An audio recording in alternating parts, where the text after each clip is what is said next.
Margaret Sullivan had grown comfortable with solitude. At 65, she had perfected the art of living alone in her 2-bedroom house in Portland, Oregon. The morning ritual was always the same: black coffee in her favorite ceramic mug, the local newspapers spread across the kitchen table, and the soft hum of NPR filling the silence that had become her constant companion since Robert's passing 3 years ago. The rain drummed against the kitchen window as she read the obituaries. First, a habit she'd developed recently, checking to see which of her contemporaries had joined her late husband. It was a morbid fascination, she knew, but it had become part of her morning routine, like taking her blood pressure medication or watering the small herb garden on her windowsill. Mrs. Sullivan? The voice startled her from her melancholy thoughts. She looked up to see Danny Rodriguez, her 20-something neighbor, standing at her back door with an apologetic smile. His dark hair was damp from the October drizzle, and he held a manila envelope in his hands. "I'm sorry to bother you so early," he said through the glass, "but this was delivered to my apartment by mistake. The mail carrier must have mixed up the addresses again." Margaret set down her coffee and walked to the door, her slippers making soft shuffling sounds against the linoleum floor. When she opened, the cool morning air rushed in, carrying with it the scent of wet leaves and the distant smell of coffee from the bakery down the street. "Thank you, Danny. You're always so thoughtful." She accepted the envelope, noticing her name written in elegant cursive handwriting she didn't recognize. "Would you like some coffee? I just made a fresh pot." Danny glanced at his watch and shook his head. "I wish I could, but I'm already running late for work. Maybe this weekend?"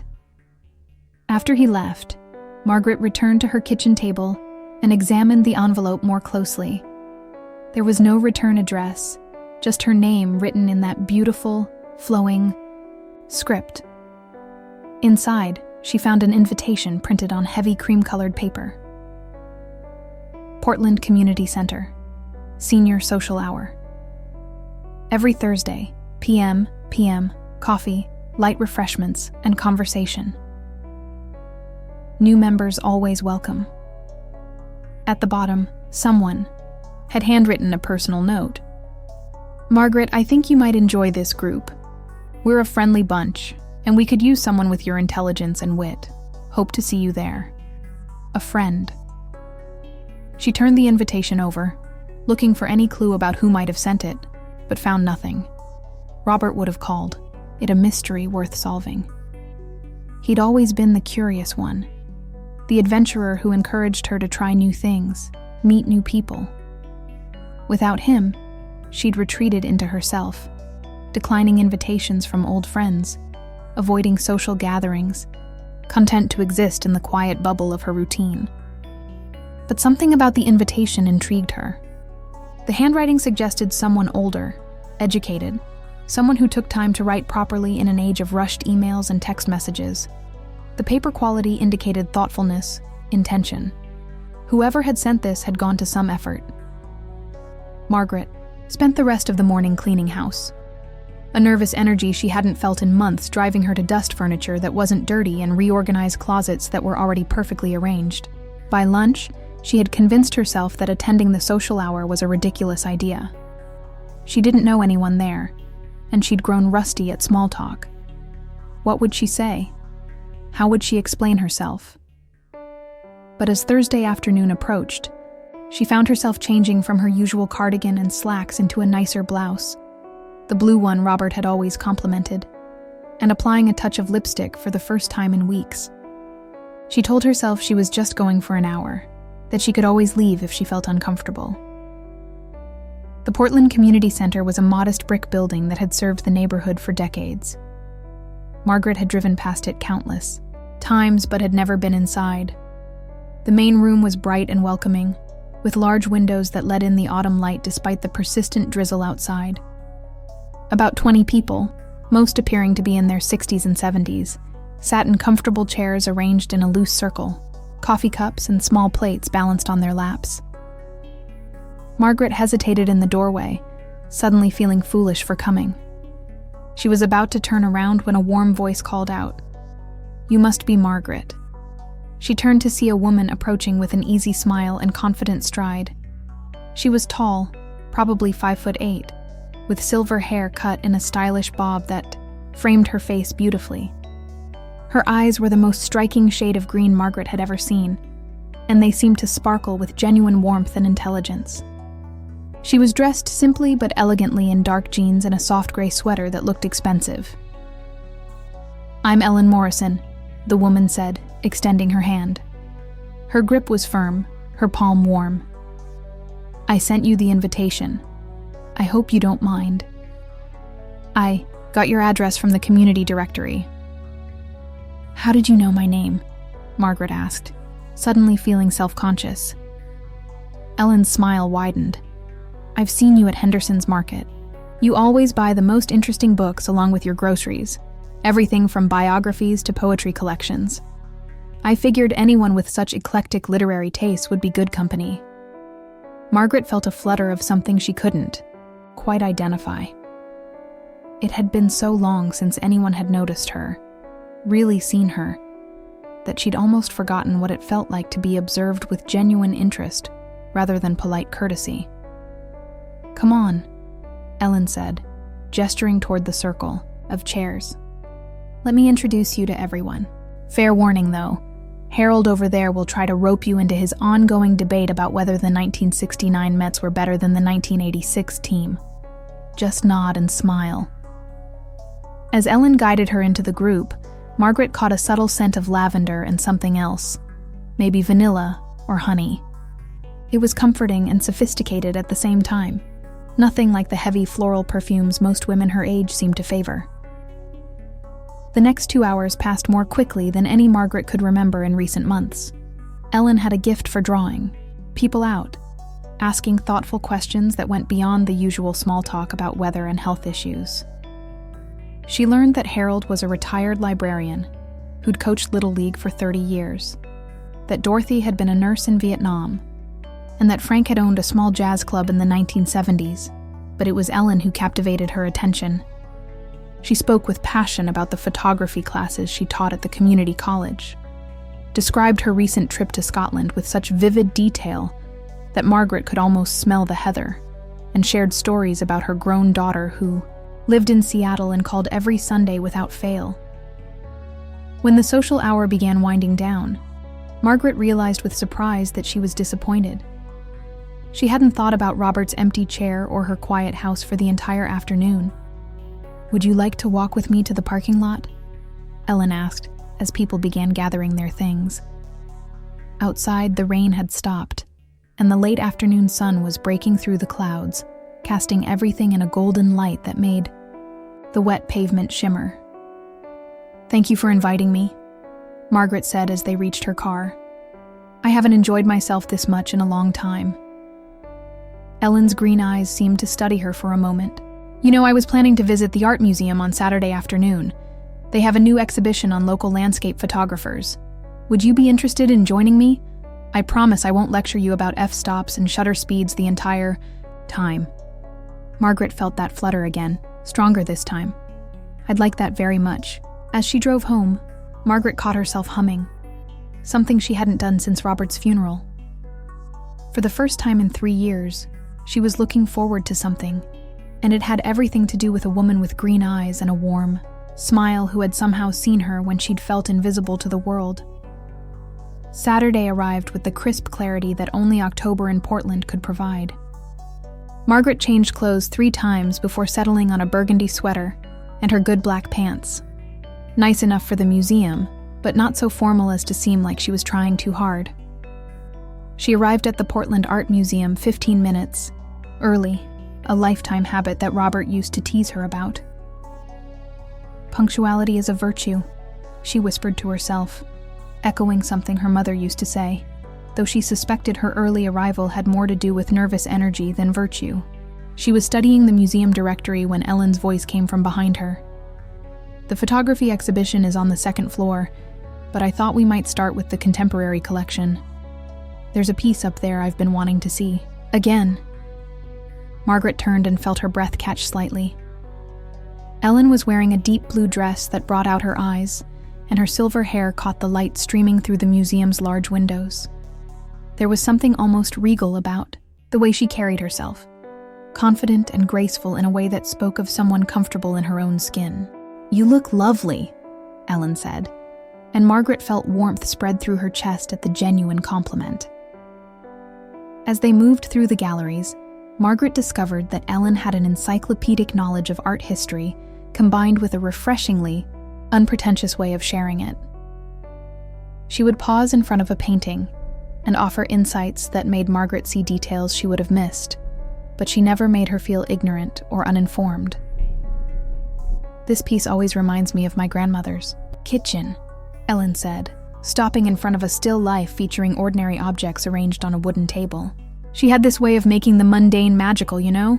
The way the morning light would hit her coffee cup just so, or how she arranged vegetables she'd brought in from her garden." "Where did you grow up?" Margaret asked, finding herself genuinely curious about Ellen's history. "Small town in Montana, population 800 on a good day." Ellen's expression grew thoughtful. "I couldn't wait to leave when I was 18, but now I find myself missing the simplicity of it. The way everyone knew everyone, how people still left their doors unlocked." "What brought you to Portland?" Ellen hesitated for just a moment, and Margaret noticed the slight shift in her expression, a shadow passing across her features like a cloud briefly blocking the sun. "Marriage, initially," Ellen said carefully. "My ex-husband got a job offer here in 1987. We stayed even after things didn't work out." Margaret sensed there was more to the story, but something in Ellen's tone suggested this wasn't the time to probe deeper. Instead, she shared her own story of arriving in Portland as a young bride in 1962, how strange the constant rain had seemed after growing up in Arizona's desert climate. "Robert and I used to joke that we'd move somewhere sunnier when he retired," Margaret said. "But 38 years later, we were still here, still talking about someday. Someday has a way of never coming, doesn't it?" Ellen's voice was gentle, understanding. They spent another hour wandering through the galleries, their conversation flowing from art to books to travel dreams. Ellen had a way of listening that made Margaret feel heard, not just the surface pleasantries that passed for conversation, but really heard. When Margaret mentioned her secret desire to learn Italian, Ellen didn't dismiss it as impractical for someone her age, but instead shared her own experience taking pottery classes at 60. "Age is just a number," Ellen said, as they finally made their way to the photography exhibition. "My daughter keeps telling me I'm having a second adolescence, and honestly, I'm taking it as a compliment." The photography exhibition was stunning. Black and white landscapes of Oregon that captured the state's wild beauty in ways Margaret had never considered. But she found herself paying more attention to Ellen's reactions than to the photographs themselves. The way Ellen's face lit up when she found an image particularly moving, how she unconsciously leaned closer when studying the technical aspects of a shot, the soft of appreciation she made when something caught her interest. "This photographer, Sarah Chen, she's incredible," Ellen said, stopping in front of a particularly striking image of the Oregon coast. "She manages to capture not just how a place looks, but how it feels. Do you see how the storm clouds create this sense of drama, but the way the light hits the water suggests hope?" Margaret stepped closer, close enough that she could smell that subtle scent of lavender again. "I see it," she said, though she was looking more at Ellen's profile than at the photograph. The contrast between darkness and light. Something in her voice made Ellen turn, and for a moment they stood very close, green eyes meeting brown. Margaret felt something shift between them, a recognition she couldn't quite name, but that made her pulse quicken. "Should we get coffee?"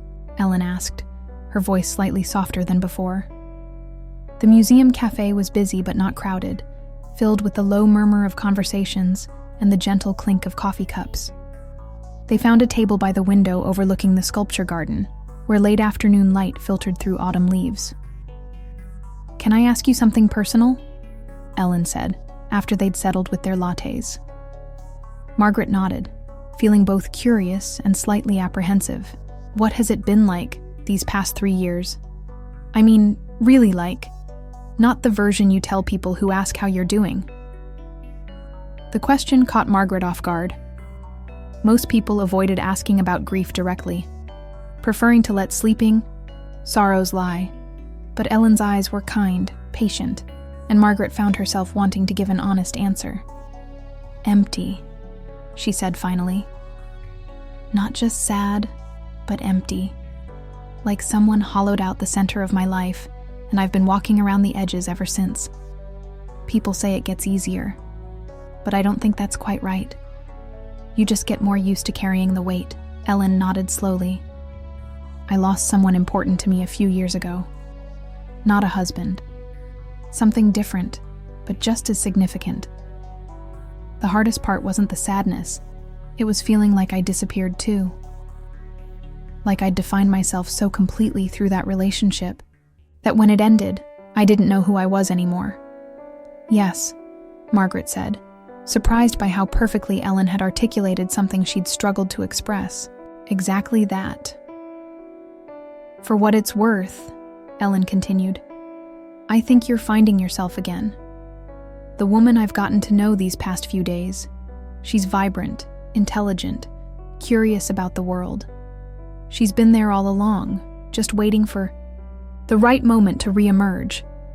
Margaret felt tears prick at the corners of her eyes, but they weren't tears of sadness. For the first time in years, someone was seeing not the widow, not the woman defined by loss, but Margaret herself, the person she'd been before grief had eclipsed everything else. Thank you, she whispered. As they prepared to leave, Ellen touched Margaret's arm gently. Would you be interested in having dinner next week? There's a little Italian place I've been wanting to try, and I seem to remember someone mentioning a desire to learn Italian. I'd love that, Margaret replied, and meant it completely. Walking to their cars, Margaret felt lighter than she had in months. The autumn air was crisp and clean, carrying the scent of wood smoke from someone's fireplace and the earthy smell of fallen leaves. Everything seemed sharper, more vivid. The colors of the sunset, the sound of their footsteps on the pavement, the warmth of possibility spreading through her chest. Margaret, Ellen said as they reached Margaret's car, I'm really glad you came today, and I'm glad you responded to that invitation. I wasn't sure you would. I wasn't sure I would either, Margaret admitted. But I'm starting to think that maybe it's time to start saying yes to things again. Ellen's smile was radiant. I couldn't agree more. As Margaret drove home, she realized that something fundamental had shifted. For the first time since Robert's death, she wasn't dreading the evening ahead or the empty house waiting for her. Instead, she was thinking about Italian restaurants and wondering what she might wear to dinner with Ellen Morrison, this intriguing woman who had somehow awakened a part of herself that she'd thought was gone forever. Tuesday evening found Margaret standing in front of her bedroom mirror, holding up 2 different blouses and questioning everything about the dinner invitation. It was just dinner, she told herself. 2 women sharing a meal and conversation. So why did her hands shake slightly as she applied lipstick? The Italian restaurant Ellen had chosen, Bella Vista, was tucked into a converted house in the Hawthorne district. Margaret had passed it countless times but never ventured inside. The warm light spilling from its windows and the smell of garlic and fresh herbs welcomed her before she even reached the door. Ellen was already seated at a corner table, studying the wine menu with the same focused attention she'd given to the photographs at the museum. She looked up as Margaret approached, her face lighting up with genuine pleasure. I hope you don't mind that I got here early, Ellen said, rising to give Margaret a brief hug, a gesture that felt natural despite their short acquaintance.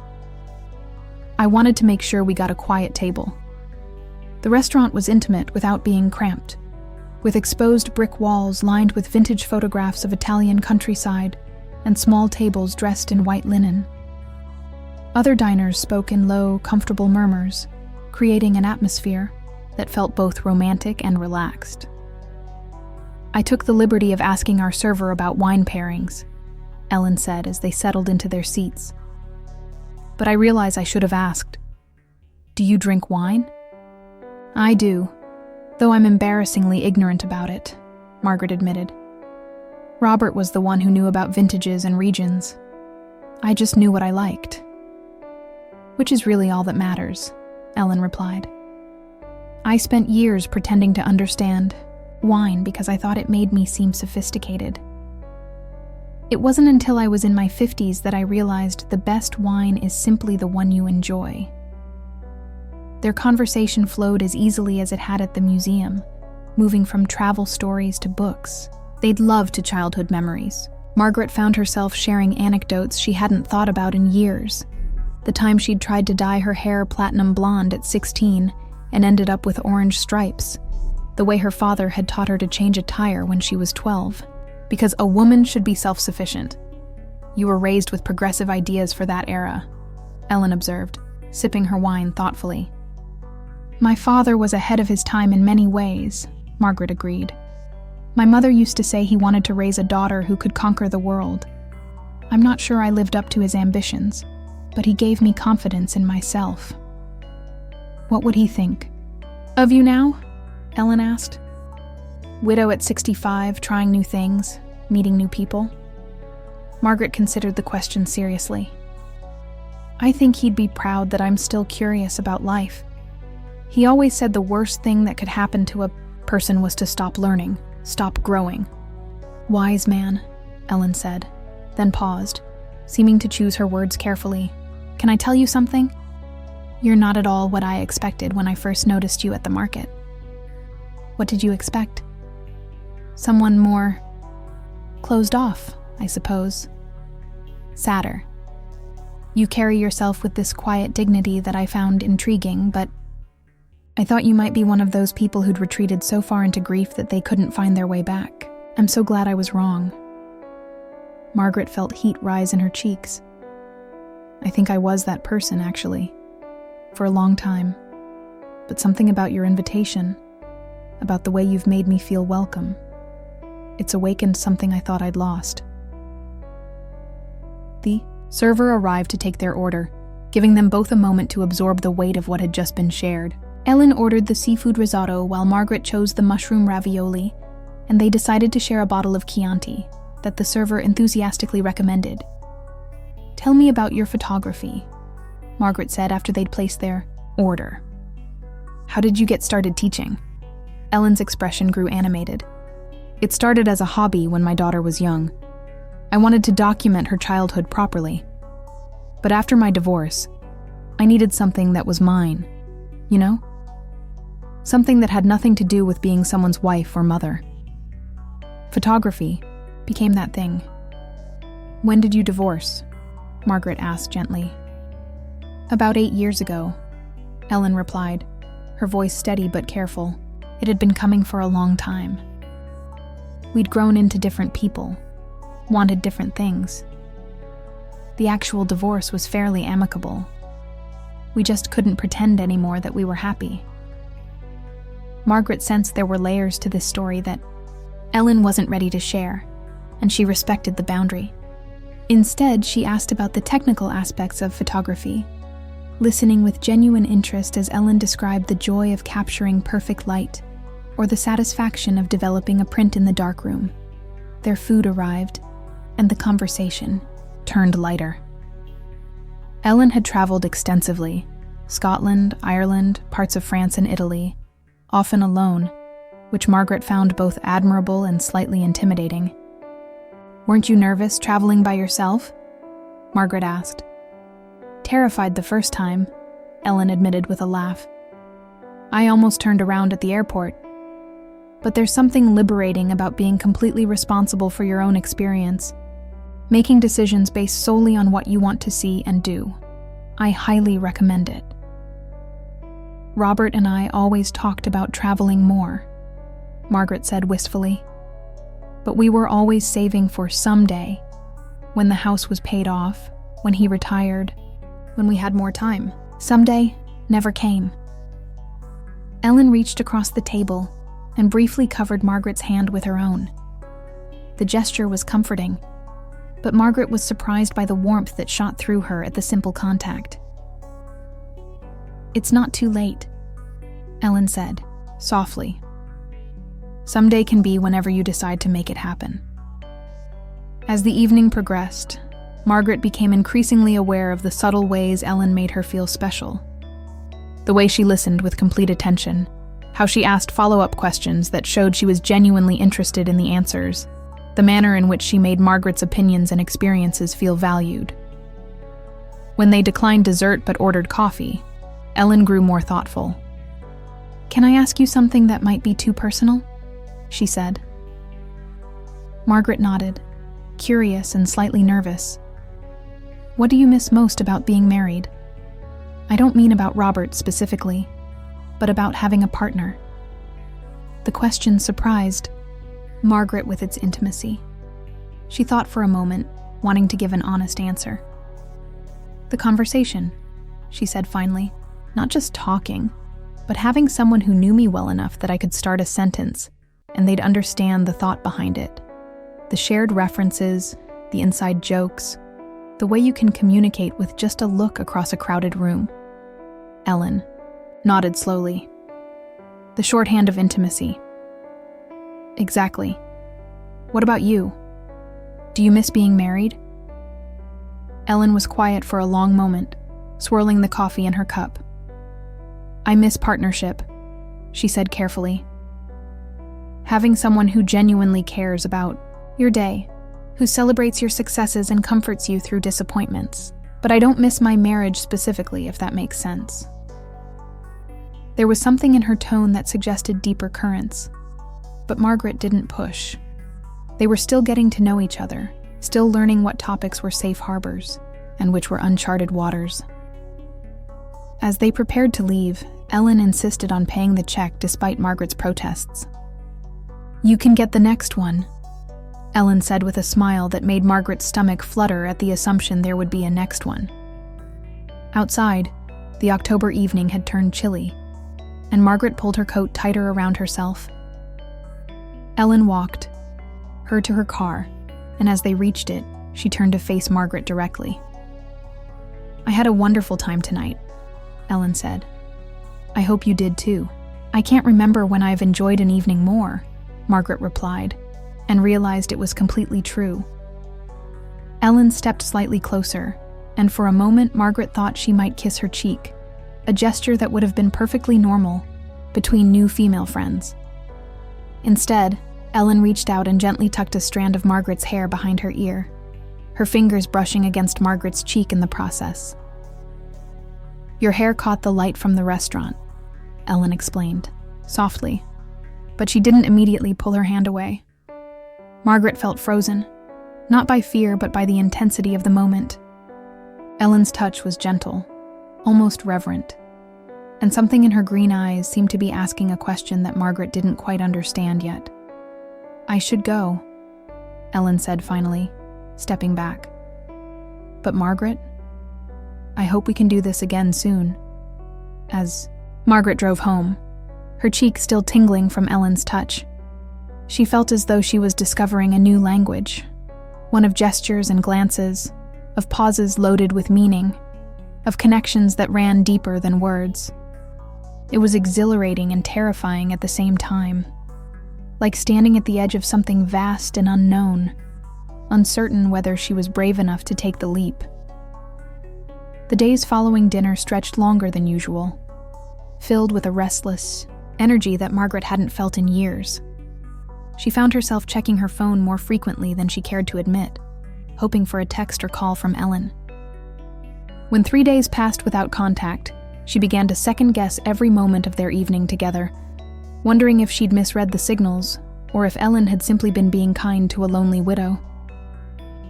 On Friday morning, as she was tending to her small herb garden, her phone finally rang.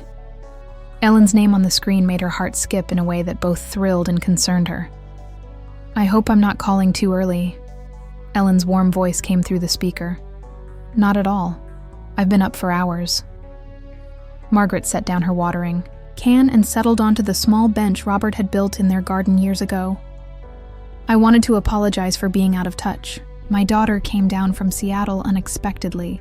Some drama with her job that required maternal consultation and copious amounts of wine. Margaret felt relief wash over her. Is everything okay? She'll be fine. Corporate politics and a boss who takes credit for her work. Nothing a good resume update and some strategic networking can't solve. Ellen paused. Actually, I was wondering if you'd like to meet her. She's staying through the weekend, and I thought maybe the three of us could have lunch tomorrow. The invitation was unexpected, and Margaret felt a flutter of nervousness. Meeting Ellen's daughter felt significant, though she wasn't quite sure why. I'd like that very much, she heard herself saying. They arranged to meet at a cafe near Ellen's house in the Nob Hill district. Margaret spent Saturday morning in her usual ritual of changing outfits multiple times, finally settling on slacks and a soft green sweater that Ellen had complimented the week before. The cafe was busy with weekend brunch crowds, but Margaret spotted Ellen immediately at a corner table with a younger woman who shared her striking green eyes and elegant bone structure. As Margaret approached, both women stood to greet her.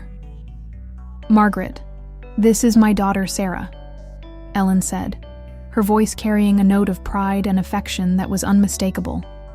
Sarah Morrison was probably in her late 30s, with short auburn hair and her mother's confident bearing. She was dressed casually in jeans and a sweater, but there was something about her posture that suggested she was more comfortable in business suits and boardrooms. "Mom has told me so much about you," Sarah said, extending her hand with a firm grip and a genuine smile. I was beginning to think she'd invented the mysterious Margaret who loves poetry and has impeccable taste in literature. "I hope she hasn't built me up too much," Margaret replied, immediately liking Ellen's daughter despite her nervousness. As they settled into their seats and ordered, Margaret observed the easy affection between mother and daughter. They teased each other gently, shared private jokes, and had the comfortable dynamic of people who genuinely enjoyed each other's company. It made Margaret miss her own daughter, Jennifer, who lived in Denver and called dutifully once a week, but had never shared this kind of close friendship with her mother. "Mom says you're recently widowed," Sarah said after they'd ordered. "I'm sorry for your loss." "Thank you. It's been an adjustment, learning to navigate the world alone again." "I can't imagine," Sarah said with genuine sympathy. "I've been single for 3 years now, and even that feels challenging sometimes. I don't know how you manage after losing someone you shared a life with." Margaret glanced at Ellen, who was listening to their conversation with an expression she couldn't quite read. "Your mother has been a tremendous help, actually. She's reminded me that there's still joy to be found, even when you think you've forgotten how to look for it." Something passed across Ellen's face at these words. Pleasure, perhaps, but also something more complex. "Mom has always been good at seeing the best in people," Sarah said, reaching over to squeeze Ellen's hand affectionately. "Sometimes to a fault. She once spent 6 months trying to rehabilitate a wounded crow that every veterinarian told her would never fly again." "Did it ever fly?" Margaret asked, charmed by the image. "Eventually," Ellen said, with a self-deprecating smile. "But it took far longer than it should have, and it was touch and go for a while." "That's my mom," Sarah said fondly. "Never gives up on anything or anyone she believes in." The conversation flowed easily through brunch. Sarah was intelligent and funny, with a dry wit that reminded Margaret of Ellen but with an edge that spoke to her corporate experience.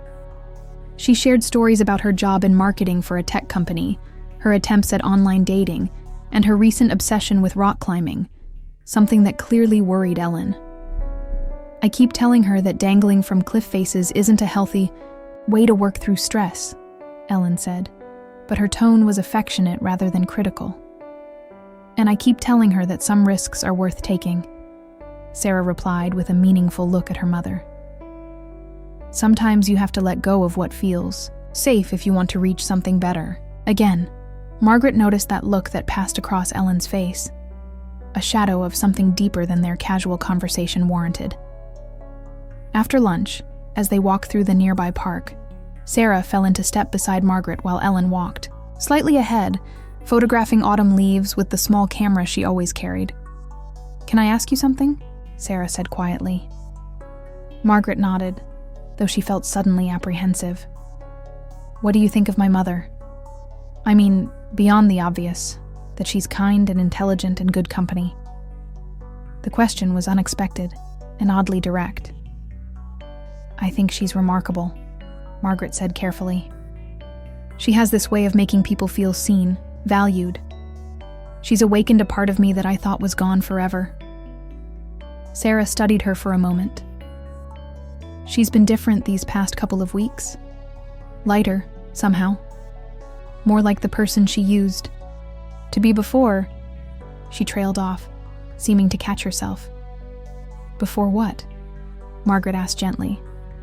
Sarah glanced toward Ellen, who was now photographing a fountain, completely absorbed in her work. "Before my dad," she said finally. "Their marriage wasn't happy, Margaret. Not for a long time. Mom tried to make it work. She tried for years, but it was like watching someone slowly disappear into themselves." Margaret felt a chill that had nothing to do with the autumn air. "I'm sorry. I didn't realize." She doesn't talk about it much. The divorce was necessary, but it was also devastating in ways that had nothing to do with losing love. It was about losing the life she thought she was supposed to want. Sarah paused, choosing her words carefully. "Mom has spent the last 8 years figuring out who she is when she's not trying to fit into someone else's expectations." "And who is she?" Margaret asked, though she was beginning to suspect the answer might be more complex than she'd imagined. Sarah's smile was gentle but pointed. "I think you're helping her remember." That evening, Ellen called to thank Margaret for joining them for lunch. "Sarah really liked you," Ellen said. "She's usually more guarded with my friends, but she opened up to you immediately. She's wonderful. You've raised an impressive daughter." "She's had to be strong," Ellen said quietly. "Growing up in a house where her parents were essentially strangers to each other, pretending everything was fine. Children always know when adults are lying to themselves." Margaret heard the pain in Ellen's voice and wished she could reach through the phone to offer comfort. "Ellen, you don't have to—" "I want to tell you something," Ellen interrupted gently. "Something I should have told you before now, but I wasn't sure how, or if I even should." Margaret felt her pulse quicken. "What is it?" There was a long pause, filled with the weight of unspoken truths. "My marriage ended because I finally admitted something to myself that I'd been fighting for 25 years, Ellen said, her voice barely above a whisper. "I married my husband because it was what I was supposed to do, what my family expected, what society demanded. But I was never truly happy, because I was never truly myself." Margaret's heart began to race as she sensed where this conversation was heading. "Margaret, I'm gay," Ellen said simply. "I have been my whole life, but it took me until I was 57 to find the courage to say it out loud, even to myself." The words hung in the air between them, and Margaret felt as though the world had shifted beneath her feet. Everything about their interaction suddenly took on new meaning. The lingering touches, the intensity of Ellen's attention, the way she'd made Margaret feel special and seen. "Are you still there?" Ellen asked, her voice small and uncertain. "Yes," Margaret managed, though her throat felt tight. "Yes, I'm here. I understand if this changes things between us," Ellen continued quickly. "I should have told you sooner, but I was being selfish. I've enjoyed our friendship so much, and I was afraid—" "Ellen," Margaret interrupted, finding her voice. "It doesn't change anything." But even as she said the words, Margaret knew they weren't entirely true. It changed everything and nothing at the same time. It explained the undercurrent she'd sensed in their interactions, the questions that had been forming at the edges of her consciousness, the feelings she'd been experiencing that she hadn't known how to name. "Thank you for trusting me with this," Margaret said finally. "Thank you for listening," Ellen replied, relief evident in her voice. After they hung up, Margaret sat in her quiet living room, trying to process what she'd learned. She thought about the way Ellen looked at her, the gentleness of her touch, the intensity of their connection. She thought about her own response to Ellen's attention. The flutter in her stomach when Ellen smiled, the way she'd found herself looking forward to their time together with an anticipation that felt different from ordinary friendship. For the first time in her 65 years, Margaret found herself questioning assumptions about love, attraction, and the nature of her own heart that she had never thought to examine. As she prepared for bed that night, Margaret caught sight of herself in the bathroom mirror. The woman looking back at her seemed like a stranger. The same face, the same gray-streaked brown hair, but her eyes held a question that hadn't been there a month ago. She thought about Robert, about their 38 years together, about the comfortable love they'd shared. It had been real and meaningful. But as she replayed her memories, she realized it had also been safe, expected, the path she was supposed to take. What she felt when she was with Ellen was something entirely different. Electric, uncertain, alive, in a way that both excited and terrified her. It was the difference between a gentle stream and an ocean, between candlelight and lightning. Margaret turned off the lights and lay in bed, staring at the ceiling as questions swirled through her mind. What did it mean that she was so drawn to Ellen? What did it say about her, about the life she'd lived, about the assumptions she'd made about herself? And most importantly, what was she going to do about the feelings that were growing stronger? Every day, feelings that Ellen's revelation had brought into sharp, undeniable focus. Outside her window, the October wind rustled through the trees, and Margaret realized that for the first time in 3 years, she was facing a future that felt completely unknown. And against all odds, she found herself looking forward to discovering what it might hold. The weekend following Ellen's revelation passed in a blur of contradictory emotions. Margaret found herself alternating between wanting to call Ellen immediately and needing space to process what she'd learned, not just about Ellen, but about herself. She spent hours walking through her neighborhood, trying to sort through feelings that seemed to reorganize themselves every time she thought she understood them. Monday morning brought the clarity that only comes with decision. Margaret picked up her phone and called Ellen before she could second-guess herself. "I was hoping you'd call," Ellen said, her voice warm but cautious. "Could we talk? In person?" Margaret asked. "There's a lot I need to say, and some of it doesn't belong in a phone conversation." They arranged to meet at Laurelhurst Park, a neutral space where they could walk and talk without the intensity of sitting across from each other. Margaret arrived first and found herself pacing near the duck pond, rehearsing words that seemed inadequate for everything she was feeling. Ellen appeared on the path wearing jeans and a rust-colored sweater that complemented the autumn landscape. Her expression was carefully composed, but Margaret could see the nervousness in the way she held her shoulders.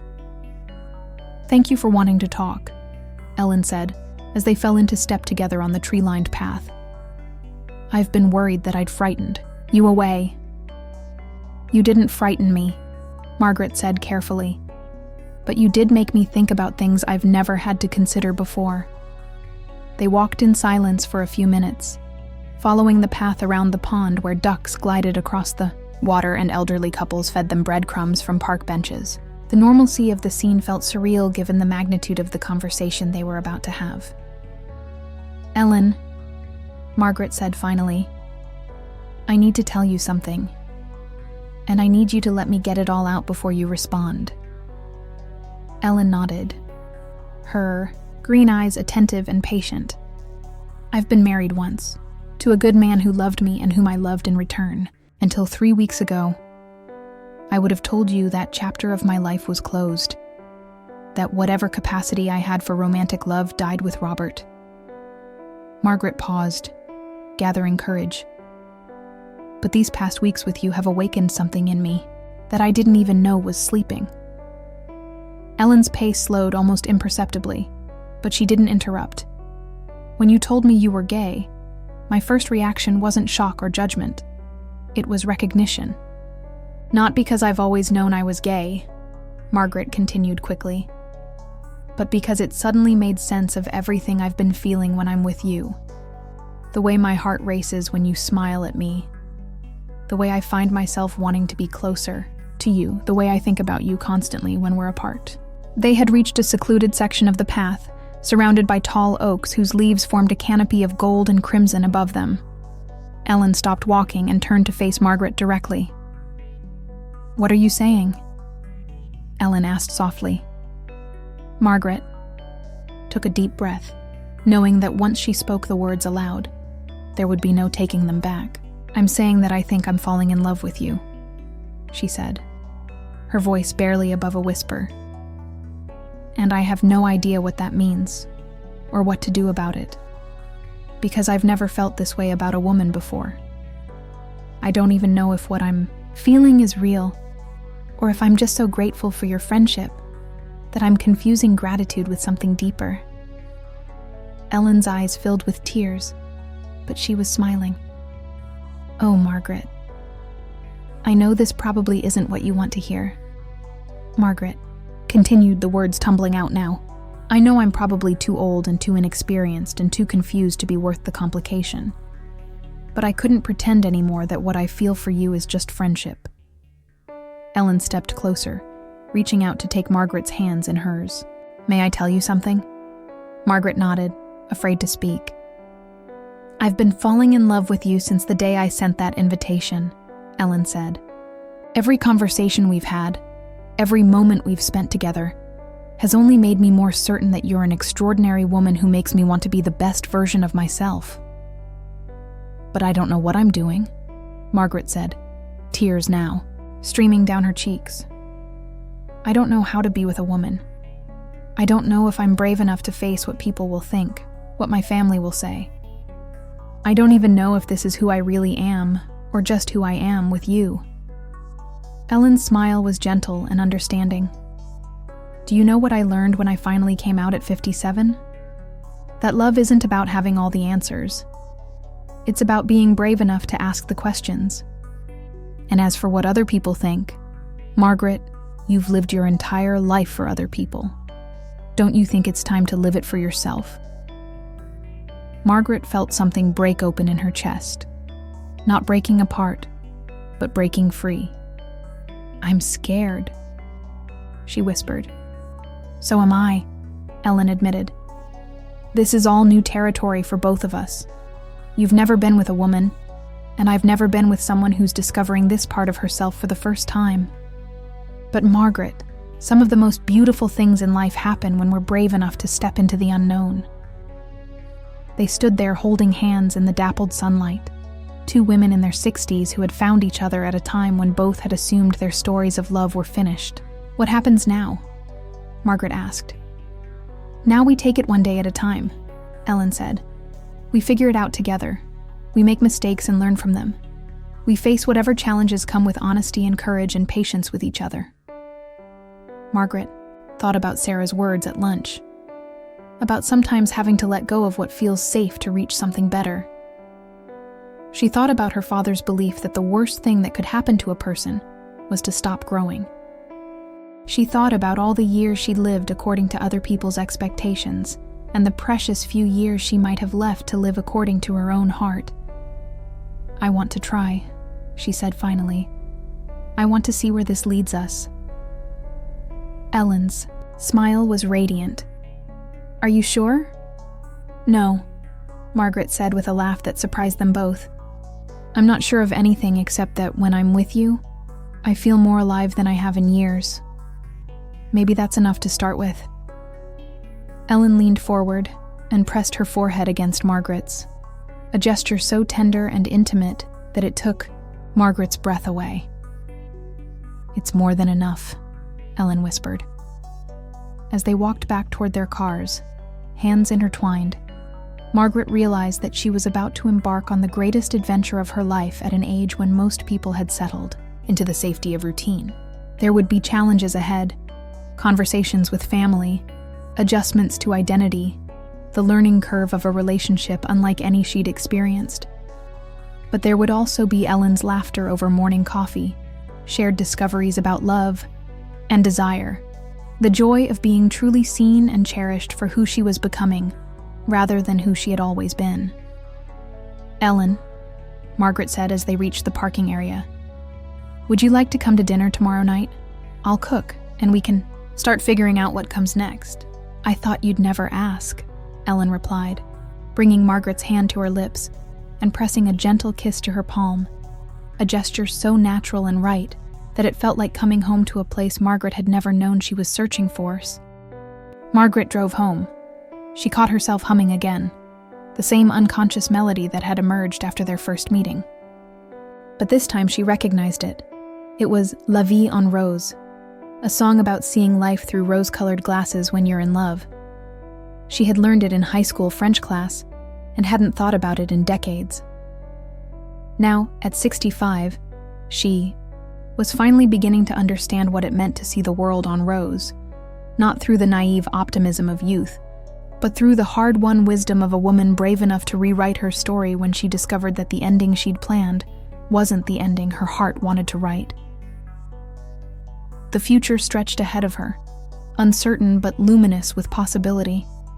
And for the first time since Robert's death, Margaret Sullivan wasn't afraid of what tomorrow might bring.